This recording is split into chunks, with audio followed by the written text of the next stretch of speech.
Hi friends, அஸ்ஸலாமு அலைக்கும். இன்றைக்கி என்ன செய்ய போகிறோம்னா உருளைக்கிழங்கு வச்சு கிரேவி பண்ண போகிறோம். வாங்க எப்படின்னு பார்க்கலாம். அதுக்கு தேவையான பொருள் வந்து உருளைக்கிழங்கு எடுத்து வச்சுருக்கேன், மிளகு, பட்டை மிளகா, பட்டை, கிராம்பு, ஏலக்காய், மல்லி, கசகசா,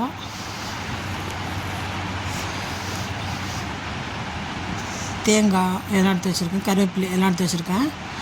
நான் வந்து 3 உருளைக்கிழங்கு எடுத்து கட் பண்ணி வச்சுருக்கேன். இது மாதிரி இந்த மாதிரி பீஸ் போட்டு வச்சுங்க. வச்சுட்டு கடாயில் எடுத்து வச்சுருக்கோம்ல பட்டை மிளகா, பட்டை, கிராம்பு, ஏலக்காய் இதெல்லாம் போட்டு நல்லா வறுக்குங்க. மல்லி வந்து 2 டேபிள் ஸ்பூன் போட்டிருக்கேன். மிளகு 1.5 ஸ்பூன் போட்டிருக்கேன். எனக்கு காரம் அதிகம் தேவைன்னு நான் போட்டிருக்கேன். அப்புறம் கசகசம் அதிலே போட்டுங்க. கருவேப்பிலை, தேங்காய் எல்லாத்தையும் போட்டு நல்லா வறுத்து எடுத்துங்க. எல்லாத்தையும் எண்ணெயெல்லாம் ஊற்றக்கூடாது. எண்ணெய் ஊற்றாமல் எல்லாத்தையும் வெறுசாக வறுத்து எடுத்துங்க. இதெல்லாம் நல்லா வறுத்து நல்லா வாசனை வர அளவுக்கு நல்லா வறுக்கணும். பொன்னிறமாக எல்லாம் பொன்னிறமாக போயிடணும். எல்லாமே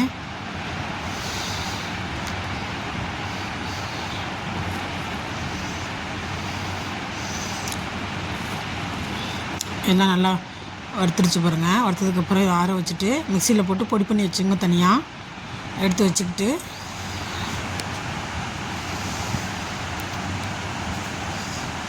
இந்த மாதிரி நைஸாக இருக்கணும்.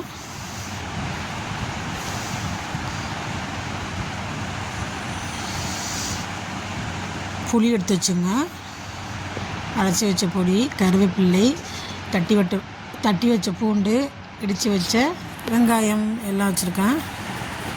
வச்சுட்டு கடாயில் நெய் ஊற்றிக்கங்க. நிறையா தான் ஊற்றிக்கணும், அப்போ நல்லாயிருக்கும். நான் நெய் வந்து 4 ஸ்பூன் ஊற்றிருக்கேன். ஊற்றிட்டு இடித்து வச்ச வெங்காயத்தை போட்டிருக்கேன். அதில் வெங்காயத்தை நல்லா இடித்து சேர்த்தோட சூப்பராக இருக்கும். இடித்து வச்ச பூண்டையும் போட்டிருக்கேன். போட்டு நல்லா வதக்குங்க.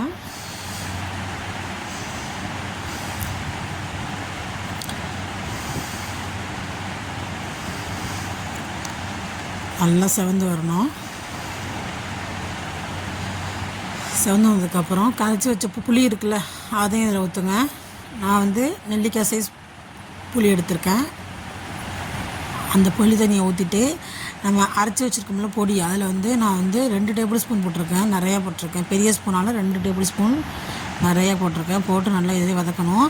இதை வந்து ஒரு 1/2 ஸ்பூன் நெய் ஊற்றுங்க. அப்படியே இந்த தண்ணி ஊற்றினதுக்கப்புறமா 1/2 ஸ்பூன் நெய் ஊற்றி மறுபடியும் கொஞ்சம் கிண்டுங்க.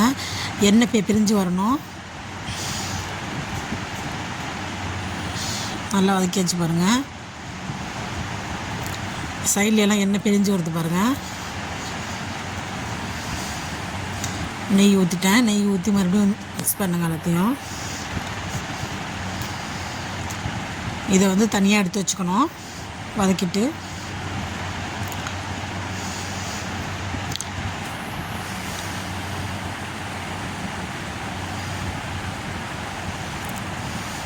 எடுத்து வச்சுட்டு மறுபடியும் நெய் 2 டேபிள் ஸ்பூன் ஊற்றிங்க.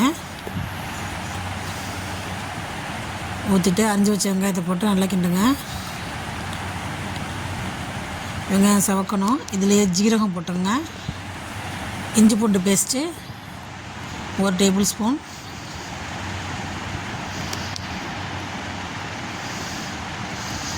எல்லாம் போட்டு நல்லா வதக்குங்க.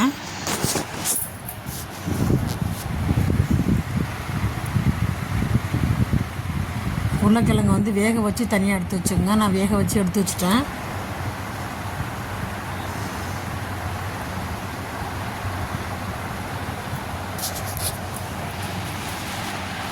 நல்லா வதங்கிருச்சு. இதில் உருளைக்கிழங்கு கொட்டுங்க. கொட்டிட்டு நல்லா கிண்டுங்க. எல்லாத்தையும் நல்லா மிக்ஸ் பண்ணுங்கள். உப்பு போட்டுங்க, தேவையான அளவு உப்பு போட்டு நல்லா மிக்ஸ் பண்ணுங்கள்.